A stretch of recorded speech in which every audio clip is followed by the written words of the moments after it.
بسم اللہ الرحمن الرحیم نحمده ونصلی علی رسوله الکریم اما بعد اعوذ باللہ من الشیطان الرجیم بسم اللہ الرحمن الرحیم قد افلح المؤمنون الذین هم فی صلاتهم خاشعون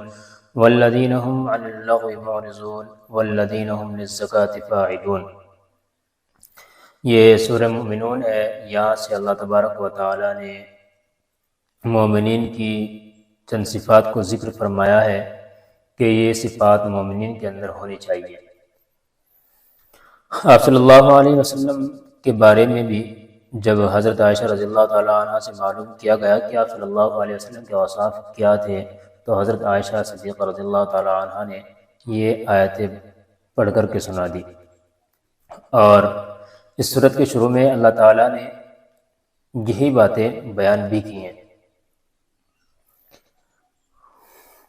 ارشاد ہوتا ہے قد افلح المؤمنون، ان ایمان والوں نے یقیناً فلاح پا لی، الذین هم فی صلاتهم خاشعون، جو اپنی نماز میں دل سے جھکنے والے ہیں۔ مفتی تقی عثمانی صاحب نے لکھا ہے کہ یہ خشوع کا معنی ہے، اور خضوع ظاہری اعضاء کو جھکا دینا، اپنے سر کو جھکا دینا، گویا کہ خضوع کے معنی ہوتا ہے، اور خشوع کے معنی دل کو عاجزی کے ساتھ نماز کی طرف متوجہ کرنا ہوتا ہے۔ تو اس سے مقصود یہی ہے کہ انسان اپنے دل کے ساتھ بھی اللہ تبارک و تعالیٰ کے سامنے جھک جائے۔ والذین هم عن اللغو معرضون، اور جو لغو چیزوں سے وہ موڑتے ہیں، یہی لوگ کامیاب ہیں۔ ان کے بارے میں جو مومنین ہے ان کی صفات کو یہاں بیان کیا جا رہا ہے۔ والذین هم للزکاة فاعلون، اور جو زکوٰۃ پر عمل کرنے والے ہیں۔ یہاں زکوٰۃ سے مراد ایک مالی زکوٰۃ بھی ہو سکتی ہے، اور دوسرے جو معنی مراد لیے گئے ہیں وہ یہ ہے کہ انسان اپنے آپ کو پاک صاف رکھے، پاکیزہ رکھے۔ اور زکوٰۃ کو زکوٰۃ اس لیے کہا جاتا ہے کہ جب مالدار اپنے مال سے زکوٰۃ نکال دیتا ہے تو اس کا مال بھی پاک اور صاف ہو جایا کرتا ہے۔ والذین هم لفروجہم حافظون، اور جو اپنی شرمگاہوں کی اور سب سے حفاظت کرتے ہیں، الا علی ازواجہم او ما ملکت ایمانہم فانہم غیر ملومین، سوائے اپنی بیویوں اور ان کنیزوں کے جو ان کی ملکیت میں آ چکی ہیں۔ فمن ابتغى وراء ذلك فاولئک هم العادون، کیونکہ ایسے لوگ قابل ملامت نہیں رہیں گے۔ ہاں، جو اس کے علاوہ کوئی اور طریقہ اختیار کرنا چاہے تو ایسے لوگ حد سے گزرنے والے ہیں۔ یہ اللہ تبارک و تعالیٰ نے ایک پوائنٹ بیان کر دیا ہے کہ بھائی ہم نے تمہارے لیے یہ چیزیں رکھی ہیں۔ پہلے زمانے میں کنیزیں ہوا کرتی تھی، باندیں ہوا کرتی تھی، تو ان سے بھی ضرورت پوری کی جا سکتی تھی اور جائز تھا، لیکن اب چونکہ ان کا کوئی وجود نہیں ہے، ابھی انسان کوئی اپنے ماسی کے ساتھ اس طرح کی حرکت کرنا شروع کر دے، یا کسی نے نوکرانی رکھ رکھ کے اس کے ساتھ ایسا کام کرنا شروع کر دے، تو یہ زنا ہوگا، اور اس کی سزا اگلی صورت آنے والی صورت میں بیان کی جا رہی ہے کہ شادی شدہ نے اگر زنا کیا ہو تو اس کے ساتھ کیا ہوگا، اور اگر غیر شادی شدہ ہے تو اس کو کیا سزا دی جائے گی۔ اللہ تعالیٰ نے کہا ہے فمن ابتغى، ہاں وہ الا علی ازواجہم، اپنی بیویوں کے ساتھ، یعنی کہ اگر بیویوں کے ساتھ آپ ہم مستری کر رہے ہیں یا آپ اپنی خواہشات کو پورا کر رہے ہیں تو آپ ملامت زدہ نہیں ہیں، آپ کے اوپر ملامت نہیں کی جائے گی، اور نہ اپنی باندھی کے ساتھ ملنے پر آپ کو ملامت کی جائے گی۔ فمن ابتغى وراء ذلك، آج کے طبی اعتبار سے یا سائنسی ٹیکنالوجی کے اعتبار سے چاہے کتنے بھی گھما پھرا کر کے باتیں کر لی جائے، اگر کوئی ان دونوں راستوں کے علاوہ کوئی چیز اختیار کرے گا اپنی خواہشات کو پورا کرنے کے لیے، تو اللہ تعالیٰ کہتے ہیں اولئک هم العادون، یہ لوگ بہت حد سے گزرنے والے ہیں۔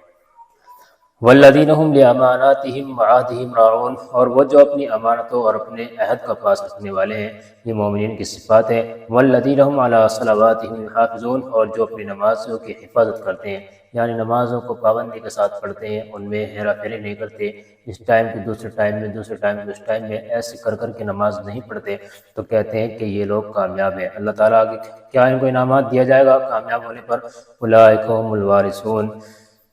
یہ ہیں وہ وارث، الذین یرثون الفردوس، جنہیں جنت الفردوس کی میراث ملے گی۔ ایسی تھوڑی اتنی آسان نہیں ہے، جس نے ان تمام صفات کو اختیار کر لیا، گویا کہ اس نے اپنے آپ کو جنت کا وارث بنا لیا ہے، اور ہم فیہا خالدون، وہ اس میں ہمیشہ ہمیشہ رہے گا۔ آپ صلی اللہ علیہ وسلم نے ارشاد فرمایا کہ جس مومن کے اندر یہ تمام صفاتیں پائی جائیں گی جو ابھی بیان کی گئی ہیں، تو وہ بغیر کسی روک ٹھوک کے جنت میں داخل ہو جائے گا۔ اس کو کوئی ٹوکے گا نہیں اور اس کو روکے گا نہیں، اللہ تبارک و تعالیٰ اس کو جنت میں داخل فرما دیں گے۔ اگلی صورت سورہ نور ہے، اس میں معاشرے کے اعتبار سے جو باتیں ہوتی ہیں اور معاشرہ جیسا ہونا چاہیے اس کو کیسے صحیح رکھنا ہے، اس بارے میں کچھ باتیں بیان کی گئی ہیں اور انبیاء کرام کے کچھ واقعات کا تذکرہ بھی کیا گیا ہے۔ خاص طور سے جو زور دیا گیا ہے وہ انہیں احکام پر زور دیا گیا ہے جس کے ذریعے سے بے حیائی اور فحاشی کو روکا جائے۔ جب معاشرے میں بے حیائی اور فحاشی پھیل جائے گی اور کسی کی عفت اور عصمت کی پرواہ نہیں کی جائے گی تو معاشرہ بالکل خراب ہو جاتا ہے۔ تو چونکہ اس پچھلی صورت میں جو سورہ مومنون ہے ان میں سے ایک خصوصیت یہ تھی کہ جو اپنے شرمگاہوں کی حفاظت کرتے ہیں، جو مومنین کی صفتوں کو بیان کیا گیا ہے اس میں سے پہلی ایک صفت یہ بھی تھی، یعنی زندگی جو گزارنی ہے وہ پاک دامن ہو کر کے عفت کے ساتھ زندگی گزارنی ہے۔ تو اس صورت میں اسی کو بیان کیا گیا ہے۔ چنانچہ اسی صورت کے شروع میں ہی زنا کی سزا کو بیان کیا گیا کہ اس میں شرعی سزا کیا ہے، اور ساتھ یہ بتایا گیا کہ جس طرح زنا انتہائی گھناؤنا جرم ہے، اسی طرح کسی بے گناہ پر شرعی ثبوت کے بغیر زنا کا الزام لگانا بھی یہ بھی بہت بڑا جرم ہے۔ اس کے بارے میں قرآن کریم نے اللہ تبارک و تعالیٰ نے یہ سزائیں بیان کی ہیں۔ یہ سورت چونکہ سن 6 ہجری میں غالباً یہ نازل ہوئی ہے، آپ صلی اللہ علیہ وسلم کو عرب کے قبیلے بن مستق کے بارے میں یہ اطلاع ملی تھی کہ وہ آپ پر حملہ کرنے والے ہیں، تو آپ صلی اللہ علیہ وسلم ایک لشکر لے کر پہنچ گئے اور اس کے حملہ کرنے سے پہلے ہی آپ نے اس کے عزائم کو خاک میں ملا دیا۔ اور اسی سفر سے واپسی پر منافقین نے حضرت عائشہ صدیقہ رضی اللہ تعالیٰ عنہ پر بہت الزام تراشی کی ہے اور بہت بڑی کمینگی کے ساتھ ایک بے بنیاد تہمت لگائی ہے، جس میں سب سے بڑا عبداللہ بن ابی منافقوں کا سردار یہ پیش رہا ہے، اور اس میں جو واقعہ بیان کیا گیا اس کے ساتھ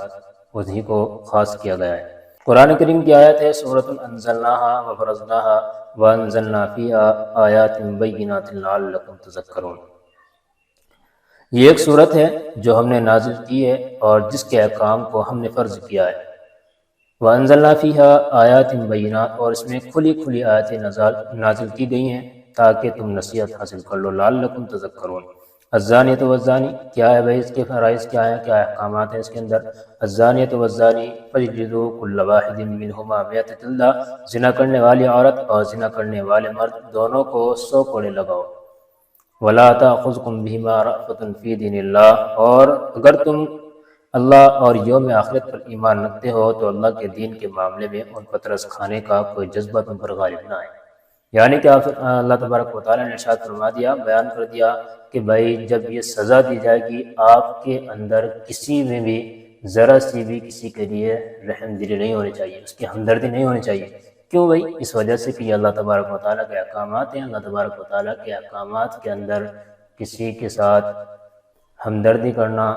جس نے اللہ کی خلاف ورزی کی ہو، مثال کے طور پر کوئی نماز چھوڑ رہا ہے، آپ اس کو کہہ رہے ہیں کوئی بات نہیں ہے یار پڑھ لے گا، نہیں، تو آپ گویا کہ اس کو ساتھ دے رہے ہیں، آپ اس کو بڑھاوا دے رہے ہیں۔ اور زنا تو ایک ایسا جرم ہے جس سے معاشرہ بہت زیادہ خراب ہوتا ہے، تو کہا ہے کہ کسی کے دل میں بھی ہمدردی نہیں ہونی چاہیے۔ ان کنتم تؤمنون باللہ والیوم الآخر ولیشہد عذابہما طائفۃ من المؤمنین، اور یہ بھی چاہیے کہ مومنوں کا ایک مجمع ان کی سزا کو کھلی آنکھوں سے دیکھے، کھلی آنکھوں سے سارے لوگ وہاں کھڑے ہوں اور ان کو سزا دی جا رہی ہو، تمام کو وہاں موجود ہونا بھی ضروری ہے۔ بہرحال یہاں جو بیان کیا گیا ہے کہ ان میں سے ہر ایک کو 100 کوڑے لگائے جائیں گے، تو اس سے مراد وہ زانی اور زانیہ ہے جو غیر شادی شدہ ہو۔ آپ صلی اللہ علیہ وسلم کی حدیث سے پتہ چلتا ہے کہ اگر شادی شدہ مرد یا عورت زنا کر لیتے ہیں تو ان کو رجم کیا جائے گا، سنسار کیا جائے گا، پتھر مار مار کر کے ان کو ہلاک کر دیا جائے گا ثبوت پائے جانے کے بعد۔ اگر ثبوت نہیں ہے پھر تو بات الگ ہے، لیکن جب ثبوت مل جائیں گے تو اس کے بعد ان کو سزا اس طریقے پر دی جائے گی۔ آگے بیان ہوتا ہے الزانی لا ينکح الا زانیۃ او مشرکہ والزانیۃ لا ينکحها الا زان او مشرک، زانی مرد نکاح کرتا ہے تو زناکار یا مشرک عورت ہی سے کرتا ہے، والزانیۃ لا ينکحها، اور زناکار عورت سے نکاح کرتا ہے تو وہی مرد جو خود زانی ہو۔ وحرم ذلک علی المؤمنین، اور یہ بات مومنوں کے لیے حرام کر دی گئی ہے، یعنی کہ یہ اللہ تبارک و تعالیٰ نے ایک اصول سے بیان کر دیا کہ زنا کرنے والی جو عورت ہوگی اگر وہ شادی کرے گی تو وہ زانی سے شادی کرے گی، یعنی کہ جب اس کی نیچر میں یہ پڑ چکا ہے، اس کو برا نہیں سمجھا جاتا ہے، تو وہ خواہش کرے گی کہ میں بھی ایسے آدمی کے ساتھ شادی کروں جو زنا کرنے والا ہو، کیونکہ اس کی گھٹی میں گویا کہ یہ پڑ چکا ہے۔ اور اسی طریقے پر جب زنا کرنے والا مرد وہ بھی خواہش کرے گا کہ میں زانی کے ساتھ زانیہ سے شادی کروں، اس کے ساتھ رہوں، اٹھوں بیٹھوں، سب کچھ اسی کے ساتھ کرے گا۔ اور کہا ہے کہ یا تو مشرک سے کرے گی، چاہے مرد مشرک ہو یا عورت مشرک ہو، دونوں کی گویا کہ جو فطرت ہو جائے گی وہ ایک بدترین فطرت ہو جائے گی جس کی طرف ان کا رجحان بڑھے گا اور یہ اسی طرف بھاگنے کی کوشش کریں گے۔ اور اللہ تعالیٰ نے ارشاد فرمایا وَحَرِّمَ ذَلِكَ عَلَى الْمُؤْمِنِينَ، اور یہ بات مومنوں کے لیے حرام ہے، مومنوں کے اوپر یہ بات حرام کر دی گئی ہے کہ یہ زانیہ کے ساتھ نکاح کریں، جانتے ہوئے کہ بھائی یہ زنا کرتی ہے، اس کے ساتھ پھر کر رہے ہیں، شادی کر رہے ہیں۔ ہاں یہ بات الگ ہے کہ اس نے توبہ کر لی، اب یہ اس فہرست کے اندر سے نکل جائیں گے کہ بھائی زنا کرنے والی زانی سے یا مشرک سے شادی کرے گی، تو یہ اس فہرست سے نکل جائیں گے جب یہ توبہ کر لیں گے۔ والذین یرمون المحصنات ثم لم یأتوا بأربعة شہداء فاجلدوهم 80 جلدة ولا تقبلوا لهم شہادة ابدا۔ اب اللہ تعالیٰ نے ان سزاؤں کو بیان کیا ہے کہ بھائی جو بغیر کسی ثبوت کے کسی کے اوپر تہمت لگا بیٹھے، اب ان کا کیا حال ہوگا، کیونکہ ایسے تو کوئی بھی اٹھا کر کسی کے اوپر زنا کی تہمت لگا دے گا۔ تو اللہ تعالیٰ نے ارشاد فرمایا اور جو لوگ پاک دامن عورتوں پر تہمت لگائیں پھر 4 گواہ لے کر نہ آئیں۔ کمال کی بات ہے، اللہ تبارک و تعالیٰ نے اور جگہوں پر جو گواہ رکھے ہیں تو ان میں 2 گواہوں سے کام چل جاتا ہے، نکاح کے موقع پر 2 گواہ ہوتے ہیں، وہاں کام چل جاتا ہے، ایک وکیل بنا دیا جاتا ہے، تو 2 گواہی یہ معتبر ہو جایا کرتی ہے۔ لیکن یہ چونکہ زنا سنگین جرم ہے اور اس میں جان بھی جائے گی انسان کی، اس کو ختم کیا جائے گا، مارا جائے گا، قتل کیا جائے گا، تو گویا کہ اس اعتبار سے اللہ تعالیٰ نے اس کی قید یہ اڑا دی کہ بھئی یہاں 2 گواہوں کے ذریعے سے کام نہیں چلے گا، یہاں 4 گواہ چاہیے گی۔ بأربعة شہداء فاجلدوهم 80 جلدة ولا تقبلوا لهم شہادة ابدا، ان میں سے ہر ایک کو کیا کیا جائے گا، 80 کوڑے لگائے جائیں گے۔ کسی نے کسی کے اوپر تہمت لگائی لیکن 4 گواہ نہیں ہو سکے تو اب تینوں کو پکڑ کر کے کھینچ کر کے لایا جائے گا اور 80 کوڑے لگائے جائیں گے۔ اور یہ بہت زبردست کوڑے ہوا کرتے ہیں کہ انسان 2-3 کھا کر کی تاب نہ لا سکے گا، بہت خطرناک ہوتا ہے۔ کسی کے اوپر تہمت لگا دینا یہ بہت گھناؤنی حرکت ہوتی ہے۔ اور پھر کیا ہے، یہ تو صرف ہے ہی ولا تقبلوا لهم شہادة ابدا، اور صرف اتنے پر نہیں کہ بس 80 کوڑے لگا دیا اور بات ختم ہے، بلکہ کہہ دیا کہ اب کسی بھی چیز میں ان کی گواہی کا اعتبار نہیں کیا جائے گا، ان کی گواہی قبول نہیں کی جائے گی۔ اولئک هم الفاسقون، اور یہی لوگ کیا ہیں، یہ فاسق ہیں، خود فاسق ہیں، اور یہ گویا کہ فسق کو اچھا سمجھتے ہیں۔ الا الذين تابوا من بعد ذلك واصلحوا، ہاں جو لوگ اس کے بعد توبہ کر لیں اور اپنی اصلاح کر لیں، فإن اللہ غفور الرحیم، تو اللہ بہت بخشنے والا، بڑا رحم کرنے والا ہے۔ اسی کے زمرے میں آتے ہیں یہ والذین یرمون ازواجہم ولم یکن لهم شہداء الا انفسهم فشہادۃ احدہم 4 شہادات باللہ انہ لمن الصادقین۔ اب چونکہ بیان کر دیا کہ بھائی 4 گواہ ہونے ضروری ہے، اگر کسی کی بھی کسی کے ساتھ مل بیٹھے، زنا کر بیٹھے، تو کیا اب شوہر وہاں 4 گواہ تلاش کرتا پھرے گا کہ بھائی کس کس نے دیکھا ہے؟ یہ تو ایک زبردست جو ان کا رہن سہن کا حساب تھا، اگر ایسا کیا جائے گا تو گویا کہ اور زیادہ اس کی بے عزتی ہو جائے گی، اور ان کا تعلق چونکہ ایک الگ ٹائپ کا تعلق ہوتا ہے تو اس میں گڑبڑی اور زیادہ ہو سکتی تھی۔ تو اللہ تعالیٰ نے ارشاد فرمایا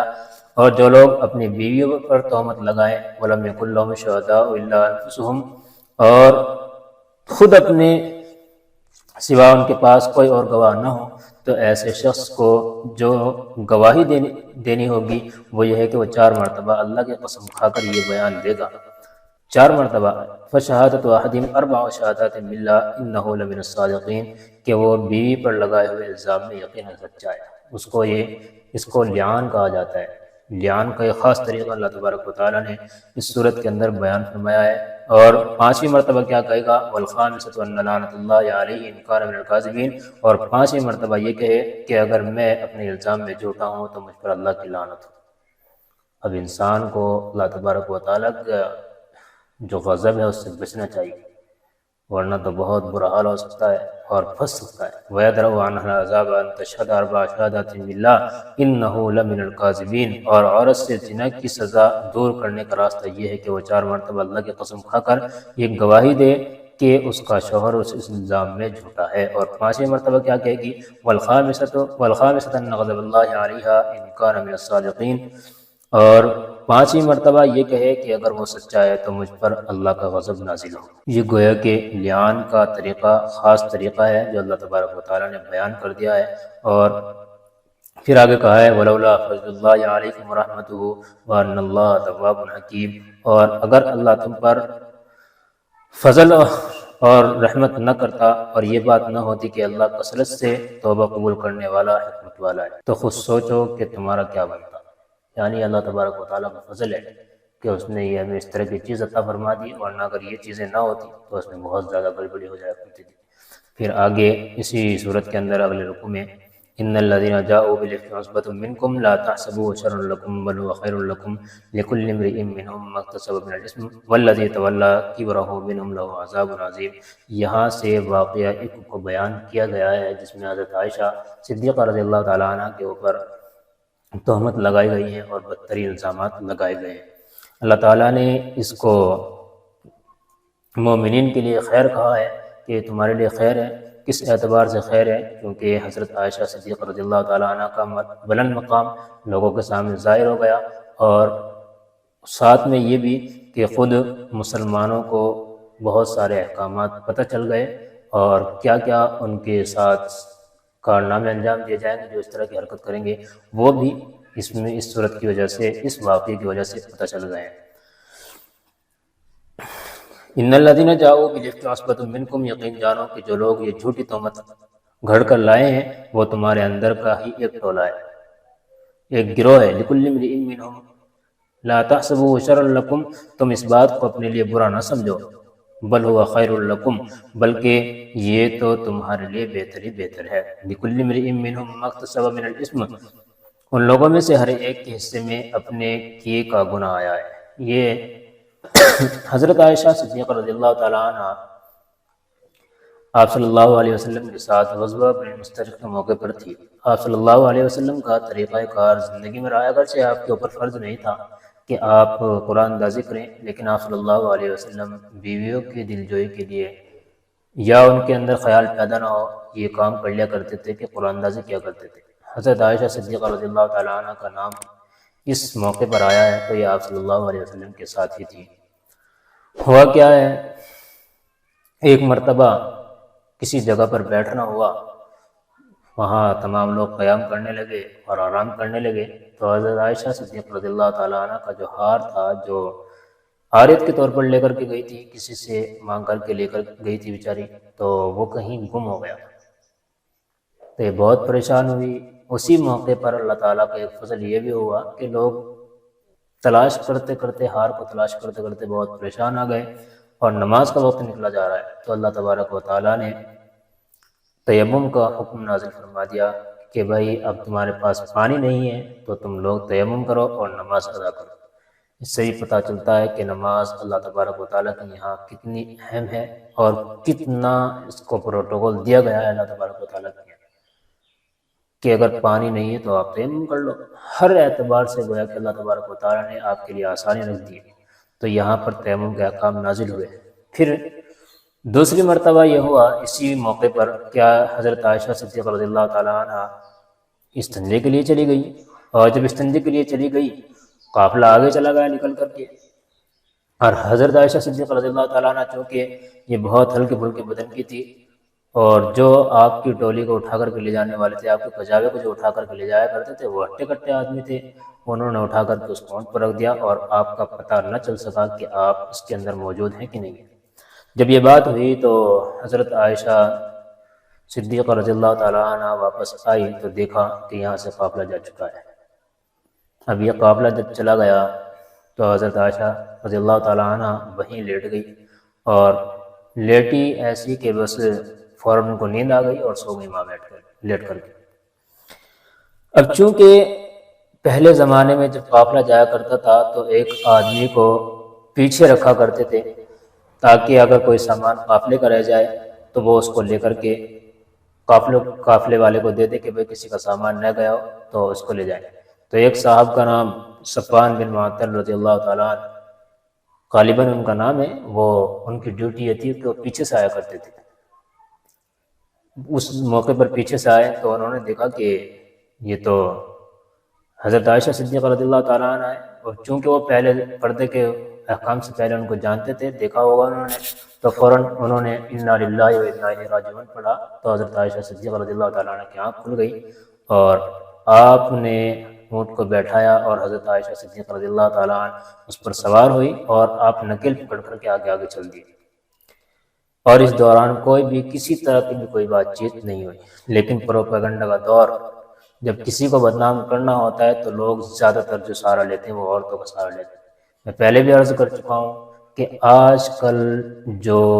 ماحول ہے اور جس طرح کا پروپیگنڈا اختیار کیا جاتا ہے، اس میں زیادہ تر جو بات مانی جاتی ہے اگرچہ وہ جھوٹی ہو، سب لوگ جو کھڑے نظر آتے ہیں وہ عورتوں کے ساتھ کھڑے نظر آتے ہیں۔ مرد بیچارہ بے قصور ہو کر کے باقصور بن جاتا ہے، اور عورت اتنی گھناؤنی حرکت کرنے کے باوجود بھی اور اس طرح کے کام کرنے کے باوجود بھی وہ پاک دامن بن جایا کرتی ہے لوگوں کی نظر میں۔ لیکن اللہ تبارک و تعالیٰ کی ایسا نہیں ہے، وہاں فیصلہ ہو کر کے رہے گا۔ تو ان سے ہمیں بچنا چاہیے، ہمیں اللہ سے ڈرنا چاہیے، لوگوں سے ہمیں ڈرنے کی ضرورت نہیں ہے۔ کوئی کسی کا کچھ نہیں بگاڑ سکتا دنیا کے اندر۔ اللہ تعالیٰ جب پکڑ کرے گا اس وقت پتہ چلے گا کہ ہاں ہم کیسے تھے۔ اب اسی صورت کے اندر، اسی واقعے کے اندر دیکھ لیں آپ، اللہ تعالیٰ نے کیسے کیسے سزائیں بیان کی۔ تو جب یہ یہاں سے چلے گئے، انہوں نے جا کر کے ظہر کے وقت، غالباً دوپہر کے وقت میں جا کر کے مل گئے، اور قافلے والے کو یہ بات پتہ چل گئی۔ اب چونکہ عبداللہ بن ابی یہ بہت بڑا رئیس المنافقین ہے، گویا کہ منافقوں کا سردار ہے، اس نے پروپیگنڈا اختیار کیا کہ نعوذ باللہ حضرت عائشہ صدیقہ رضی اللہ تعالیٰ عنہ جب پیچھے رہ گئی ہیں تو ضرور کچھ نہ کچھ گڑبڑی ہوئی ہوگی، نعوذ باللہ من ذالک۔ آپ صلی اللہ علیہ وسلم کی بیوی صدیق اکبر کی بیٹی کے اوپر ایسا الزامات، گھناؤنے الزامات لگائے جا رہے ہیں۔ تو اب کیا ہوتا ہے کہ تقریباً 1 مہینہ گزر گیا، حضرت عائشہ صدیقہ رضی اللہ تعالیٰ عنہ کو یہ بات پتہ چلی کہ میرے معاملے میں ایسے ایسے باتیں کی جا رہی ہیں۔ آپ صلی اللہ علیہ وسلم ممبر پر آ کر کے لوگوں سے کہتے ہیں کہ لوگوں مجھے بتاؤ میں کیا کروں، اس موقع پر میرے کچھ سمجھ میں نہیں آ رہا ہے۔ وحی کا سلسلہ منقطع ہو چکا ہے، ابھی کچھ پتہ نہیں چل رہا ہے، غالباً 1 مہینہ ہو گیا ہے لیکن کچھ بھی پتہ نہیں چل رہا ہے۔ آپ صلی اللہ علیہ وسلم نے پوچھنے کی کوشش بھی کی، لیکن آپ صلی اللہ علیہ وسلم سے حضرت عائشہ جو کہتی ہیں وہ یہی کہتی ہیں فصبر جمیل واللہ المستعان، میں اس کے علاوہ کچھ نہیں کر سکتی، میں وہی کہہ سکتی ہوں جو حضرت یعقوب علیہ السلام نے اپنے بیٹوں سے کہا تھا۔ یہ حضرت عائشہ صدیقہ رضی اللہ تعالیٰ عنہ نے بات کہی۔ تو گویا کہ آپ صلی اللہ علیہ وسلم پھر خاموش ہو کر کے چلے گئے، بالکل خاموش، سناٹا چھایا ہوا ہے، صحابہ پریشان ہیں، الگ الگ طوروں پر بھی معلوم کیا جا رہا ہے، لیکن بہت سے بیچارے سادہ لوگ، سادہ دل انسان جو صحابہ کرام میں سے تھے، ان میں سے حسان بن ثابت رضی اللہ تعالیٰ عنہ جو شاعر اسلام ہے، حضرت زینب رضی اللہ تعالیٰ عنہ بنت جہش، ان کی بہن حضرت حمنہ، اور اسی طریقے پر ایک نام اور آتا ہے، وہ جنگل میں پھنس گئے۔ وہ بھی منافقوں کے گروہ کے ساتھ گویا کہ پھنس گئے ہیں، اور ان کے دماغ میں یہ خیالات آنے لگے ہو سکتا ہے کچھ گڑبڑی ہوئی ہو، جیسا کہ ہمارے یہاں کہتے ہیں کچھ گڑبڑی ہوئی ہو، نعوذ باللہ من ذالک۔ لیکن ابو ایوب انصاری رضی اللہ تعالیٰ عنہ کے یہاں سے یہ بات معلوم کی گئی تو انہوں نے کہا کہ جب ایسی باتیں ہم نے نہیں، صفوان بن معطل رضی اللہ تعالیٰ عنہ، ان سے جب معلوم کیا گیا کہ بھائی میں تو پہلے زمانے میں جب میں کافر تھا ایسی حرکت نہیں کر سکا، تو میں پردے کے احکام نازل ہونے کے بعد یہ کیسے کر سکتا ہوں؟ تو گویا کہ اللہ تبارک و تعالیٰ نے، اور حضرت عائشہ جانتی تھی کہ اللہ تبارک و تعالیٰ میری برات ظاہر کرے گا، بیان کرتی ہیں بعد میں، لیکن مجھے یہ معلوم نہیں تھا، وہ کہتی ہیں کہ قرآن کریم کو بنا کر کے نہ اتار دیا جائے گا، جس کو تا قیامت پڑھا جاتا رہے گا۔ اور یہ قرآن کریم کی آیت نازل ہوئی ہے، برات نازل کی گئی ہے حضرت عائشہ صدیقہ رضی اللہ تعالیٰ عنہ کی، اور جنہوں نے یہ تہمت لگائی ہے ان کے لیے بہت سخت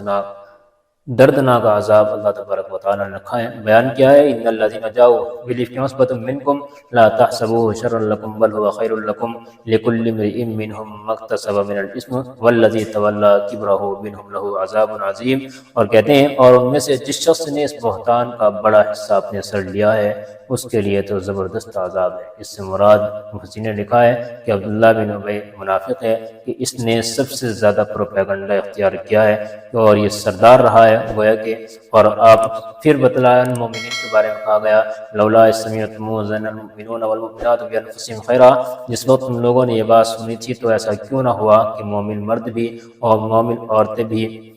اپنے بارے میں نیک گمان رکھتے، کم سے کم اپنے کے بارے میں تو یہ سوچتے تھے کہ بھئی یہ ہمارے ہیں، مسلمان ہیں، اور کافروں کو تو کام ہے، منافقوں کو تو کام ہے کہ وہ اس طرح کی باتیں گھڑتے رہتے ہیں اور گویا کہ بدنام کرنے کے لیے کوششیں کرتے رہتے ہیں۔ وقالوا هذا افک مبین، اور کہہ دیتے کہ یہ کھلم کھلا جھوٹ ہے، یہ بات کہہ دیتے تو بات ختم ہو جاتی۔ لولا جاءوا علیہ باربعۃ شہداء، وہ بہتان لگانے والے اس بات پر 4 گواہ کیوں نہیں لائے؟ فَإِذْ لَمْ يَأْتُوا بِالشُّهَدَاءِ فَأُولَٰئِكَ عِندَ اللَّهِ هُمُ الْكَاذِبُونَ، اللہ تعالیٰ کہتے ہیں اب جب کہ وہ گواہ نہیں لائے تو اللہ کے نزدیک وہی جھوٹے ہیں۔ اب چاہے کوئی بھی ان کے ساتھ کچھ بھی کرتا رہے، اللہ تعالیٰ نے اعلان کر دیا کہ بھئی یہ تو جھوٹے ہیں، اور سزا صرف یہی نہیں ہے، اسی وجہ سے اللہ تعالیٰ نے کہا ہے بل هو خیر لکم، یہ تو تمہارے لیے بہتر ہی بہتر ہے۔ تمام مسلمانوں کو یہ پتہ چل چکا ہے کہ بھئی یہ منافق ہے، یہ بھی منافق ہے، یہ بھی منافق ہے، اور ادھر احکامات نازل ہو گئے، تیمم کے احکام نازل ہو گئے، حضرت عائشہ صدیقہ رضی اللہ تعالیٰ عنہ کے بلند مقام لوگوں کے سامنے ظاہر ہو گیا کہ کتنی بہترین صدیقہ اللہ تبارک و تعالیٰ نے آپ صلی اللہ علیہ وسلم کو عطا کی۔ تو یہ اس وجہ سے بتلایا گیا کہ یہ بہت بہتر ہے تمہارے لیے، اللہ تبارک و تعالیٰ نے جو کیا ہے یہ بہتر ہی کیا، اور اس میں آپ صلی اللہ علیہ وسلم کا کچھ امتحان لینا بھی مقصود تھا، جیسے کہ حضرت یعقوب علیہ السلام کے بیٹے کو، حالانکہ حضرت یوسف جانتے تھے، چاہتے تو بھیج دیتے پیغام کہ میں یہاں ہوں اور مجھے میرے بارے میں پریشان ہونے کی ضرورت نہیں ہے، لیکن ایسا نہیں کیا۔ اللہ تعالیٰ چاہتا ہے کہ اس طرح کے کام ہوں تاکہ نبیوں کے مقام کو بلند کیا جا سکے اور ان کے جو مراتب ہیں یہ لوگوں کے سامنے بھی کچھ واضح ہو کر کے آ جائیں کہ یہ لوگ ایسے موقع پر بھی کس طریقے پر ثابت قدم رہتے ہیں۔ اللہ تعالیٰ ہمیں سمجھ کے عمل کی توفیق نصیب فرمائے اور ہمارے معاشرے کو زنا جیسی، شراب جیسی، سود جیسی تمام برائیوں سے پاک فرمائے، تمام برائیوں کو ہمارے معاشرے سے ختم فرمائے۔ وآخر دعوانا الحمدللہ رب العالمین۔